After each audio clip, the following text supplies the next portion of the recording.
നമ്മുടെ ഈ പ്രൊഫഷണൽ കോഴ്സിൻ്റെ കൂടെ പ്രാക്ടിക്കലി അക്കൗണ്ടിങ്ങും അതേപോലെ പ്രാക്ടിക്കൽ നോളജ് കൂടി കുട്ടികൾക്ക് കൊടുക്കുക എന്ന് പറയുന്ന ആ ഒരു തോട്ട് ഉണ്ടായിരുന്നല്ലോ, അതിപ്പോൾ ആസ് ഓഫ് നൗ ആ ഒരു തോട്ട് എത്രത്തോളം സക്സസ് ആയി എന്നാണ് സാറിന് തോന്നുന്നത്? ആ ഒരു തോട്ട് 100% കറക്റ്റ് ആയിരുന്നു, അല്ലെങ്കിൽ ആ ഒരു തീരുമാനം നമ്മളെടുത്തത് 100% സക്സസ് ആണെന്ന് തന്നെയാണ് നമ്മൾ വിലയിരുത്തൽ.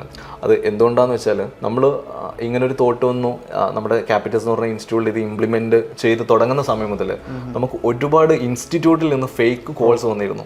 എന്താണ് നമ്മൾ ഇതുകൊണ്ട് ലക്ഷ്യം വെക്കുന്നതെന്ന് അറിയാൻ വേണ്ടിയിട്ട് ഒരുപാട് ഫേക്ക് കോൾസ് മറ്റുള്ള ഇൻസ്റ്റിറ്റ്യൂട്ടിൽ നിന്ന് വന്നിട്ടുണ്ടായിരുന്നു. പക്ഷെ അതിൻ്റെ മറ്റൊരു വശം എന്താണെന്ന് വെച്ചാൽ നമ്മൾ പുതിയൊരു സിസ്റ്റം ഇംപ്ലിമെൻറ്റ് ചെയ്തതിന് ശേഷം പല ഇൻസ്റ്റിറ്റ്യൂട്ടുകളും ലാബ് ഫെസിലിറ്റി കൊടുക്കാൻ തുടങ്ങി എന്നുള്ളതാണ്. ഓക്കെ, അപ്പം അത് കാണുന്ന സമയത്ത് നമുക്ക് നല്ല സന്തോഷമുണ്ട്. കാരണം ഇതുവരെ ഈ കോഴ്സ് കുട്ടികൾ പഠിച്ച പോലെയല്ല ഇനി ഇവിടുന്ന് അങ്ങോട്ട് ഈ കോഴ്സുകൾ കുട്ടികൾ പഠിക്കാൻ പോകുന്നത്.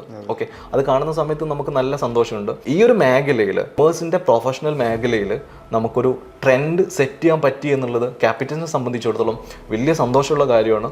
അങ്ങനെ ഒരു ട്രെൻഡ് സെറ്റ് ചെയ്യാൻ പറ്റിയത് 100% സക്സസ് ആയിട്ടുമാണ് ക്യാപിറ്റൽസ് കാണുന്നത്.